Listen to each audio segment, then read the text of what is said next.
Today, Future Farm Technology Expo is talking to tech recruiter Louise Ogilvie from recruitment agency Propeller-Tech.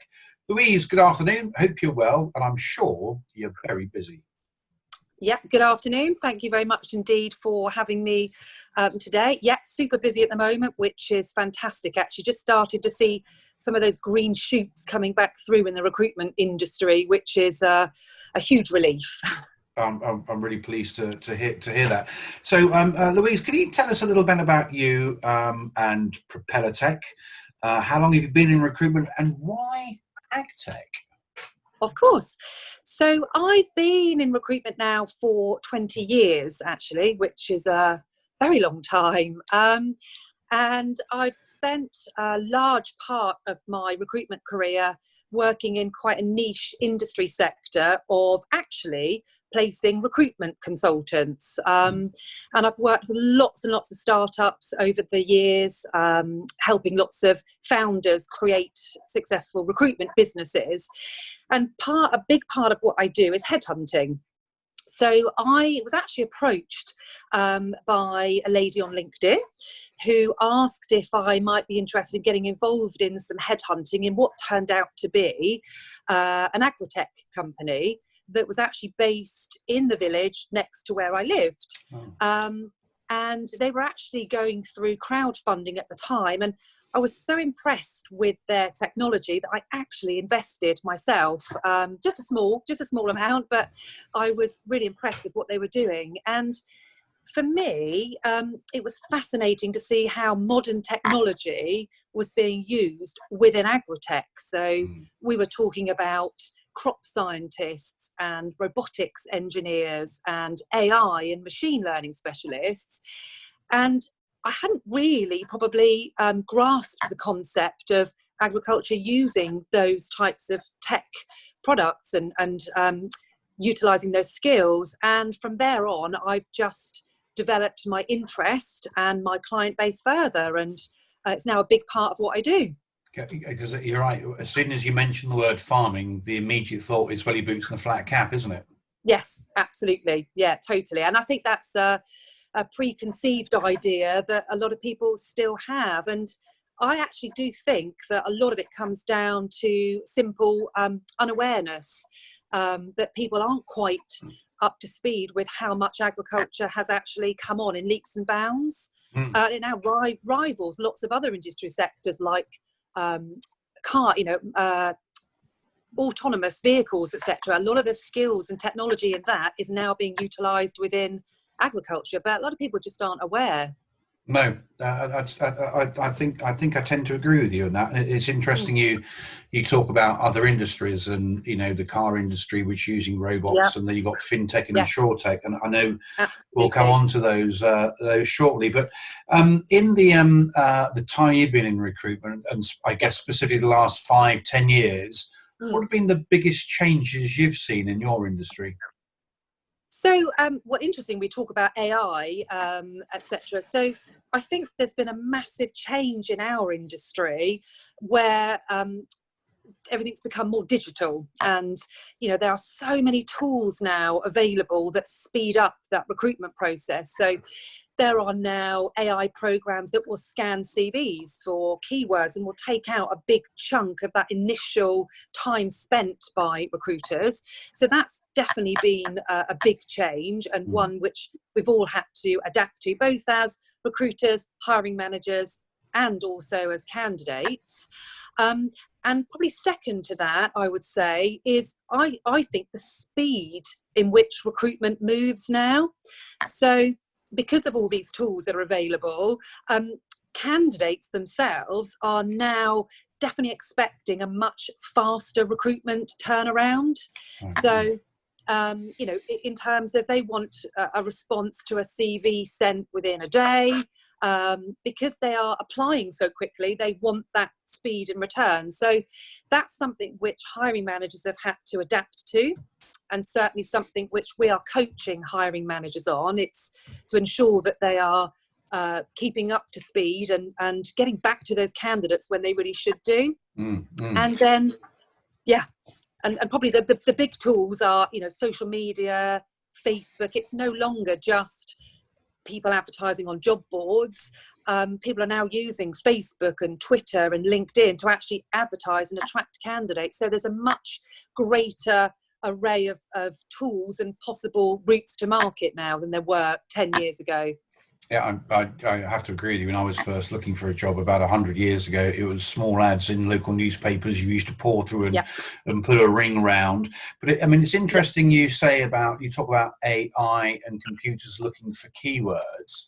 If I haven't got the right keywords in my CV, then I'm rooted out. But does that take away the human element, that emotional part of recruitment? Because people have to know people in order to be able to employ them, don't they? Yeah, absolutely. I think there, as with any industry sector, there are going to be technological advances, and this is definitely happening in the recruitment world. Personally, I don't use AI. I'm still a traditional recruiter. I headhunt. I do look for key skills myself, but I use my own interpretation of that rather than using machine learning. But it can save an awful lot of time, but there will still always be that need for a human to look at a CV.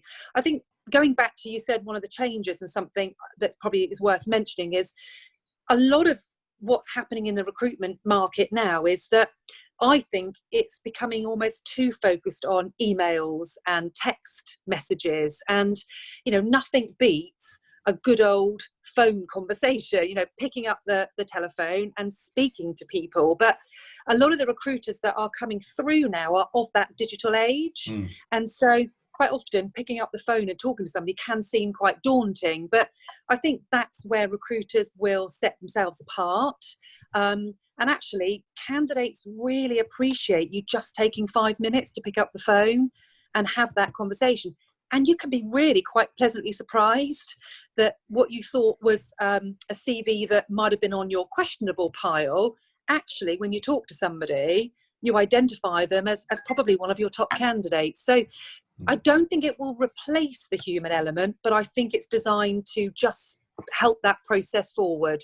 Sure, yeah, like a lot of automation, the sort of things that that we're doing at FFT, of course.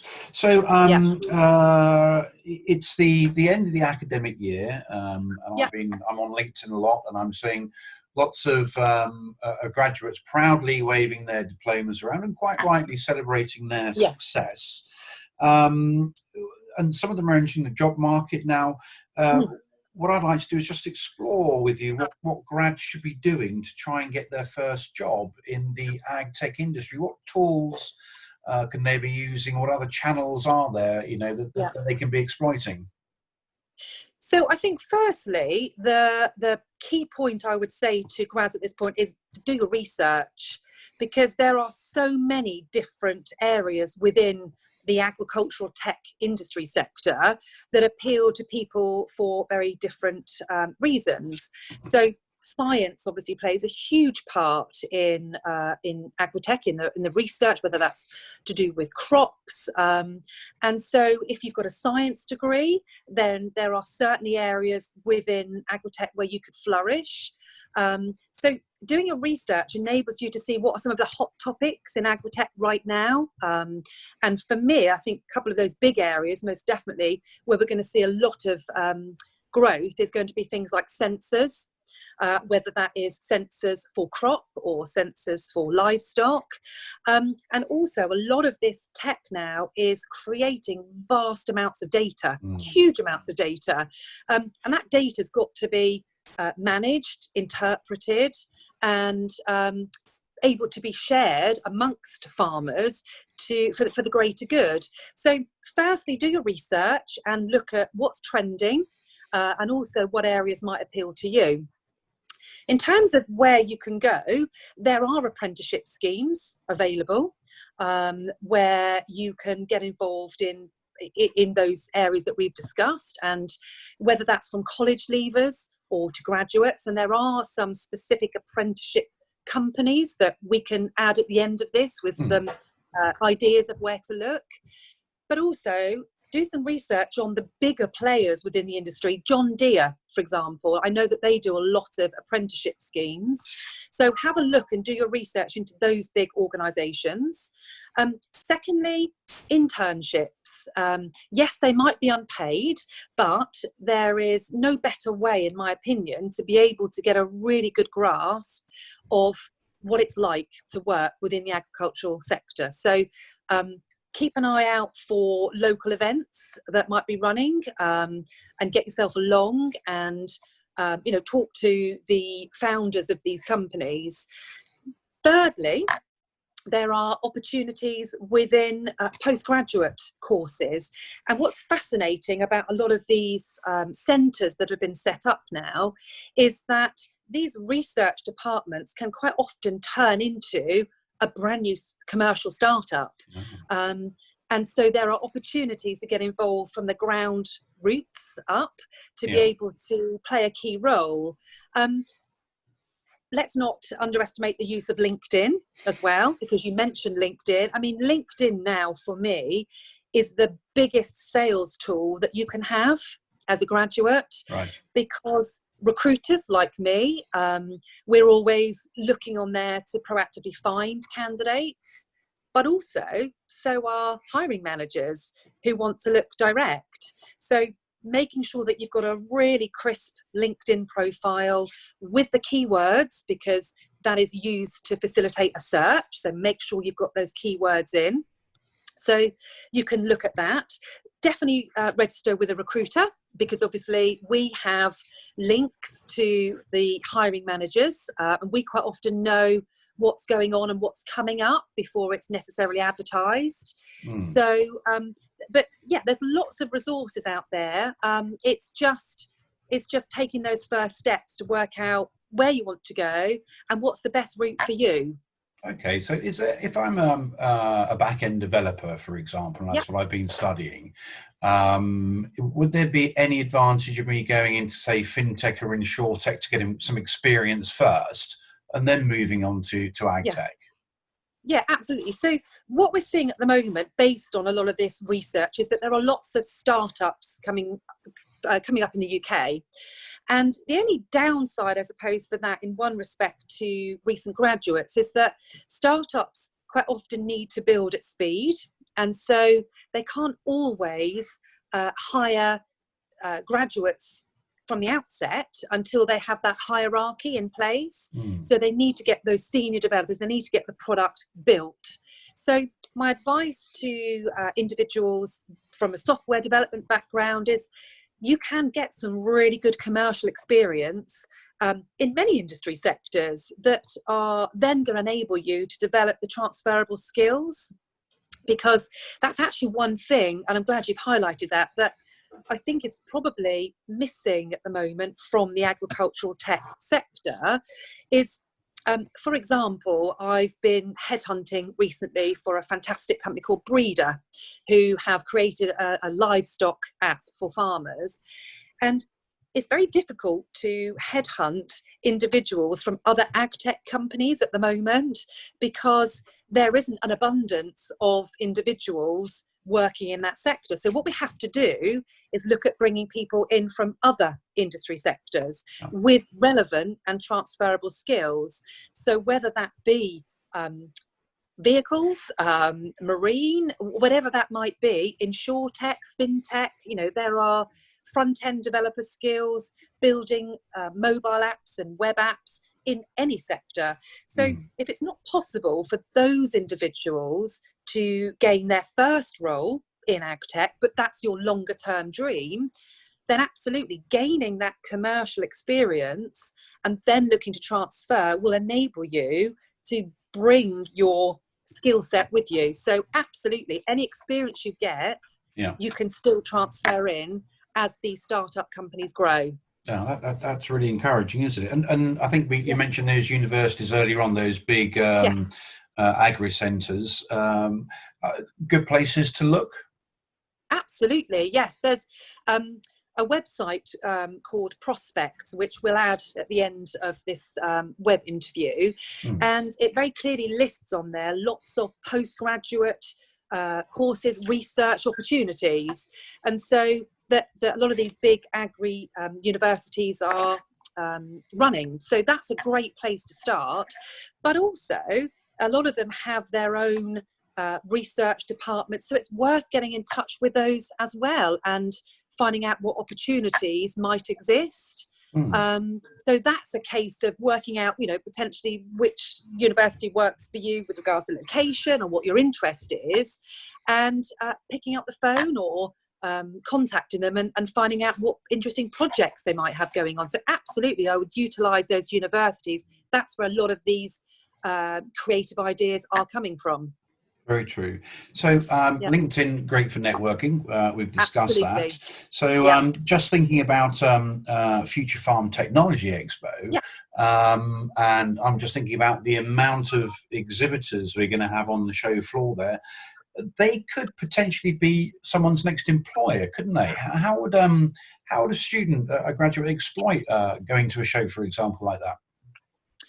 Well, first of all, go. That would be my point, because it is a fantastic opportunity. You're going to have so many pioneers and founders within one room, and that's a great opportunity to ask questions about where the ideas came from, what challenges they face, where they see the growth in the next few years. It will give these graduates a little bit more of an idea of perhaps where they want to go and what route. But LinkedIn is a great tool for networking. So you can go onto your website, you can see all of the exhibitors, which companies are there. And my advice to graduates would be, build a LinkedIn profile, absolutely, and then use that for networking. So don't be afraid to connect to these very important individuals within these organisations, and even go so far as to say, I'm going to be along at the expo, and it would be great to take up a few moments of your time. And certainly when you're there, I do understand that, approaching people sometimes can be a bit scary, but actually most of these individuals are so passionate about what they're doing for the industry, they want to talk. So it's a perfect opportunity to use that time really well to start building up your knowledge and your networking. So take a CV along and highlight your interest in working for them. Quite often that can result in a great partnership for the future. That's good. And I think it's really worth mentioning at the moment that Future Farm Technology Expo is a free to attend event with 2 conference stages, also free as well. So those students can come down there, the graduates can come down there, bring their CV with them, talk to the exhibitors, find out which area of ag tech they might like to be in, ask those questions, and actually be bold. Have you got any work? I'm looking for something. Absolutely. Yeah. Yeah. I mean, that's something that I think needs more encouraging is that good old-fashioned conversation. It's far more powerful to see somebody in person and say, I want to work for your firm, than sending an email. So if you can get down to the expo, then it's absolutely a perfect opportunity to sell yourself. I'm going to be there. So I am more than happy to have a chat to anybody that wants a bit more advice about writing their LinkedIn profiles, how to market themselves. I've been doing recruitment for 20 years now and worked with many, many grads. So some of those softer skills that I know might need some help and encouragement with, I'm more than happy to give some advice and give some of my time. That's actually very interesting. You talk about soft skills because, you look at a person's CV and there's all the formal qualifications there, but meeting someone, talking to them, you get a real feeling for them as a person. If they can talk to you freely, you can judge their soft skills a lot better. Personally, and this is the joy of events like Future Farm Technology Expo. You get the opportunity to talk, meet, and learn more about the person themselves. That's got to be a positive, isn't it? Oh, absolutely. And, it's very rare to get this many people in one room.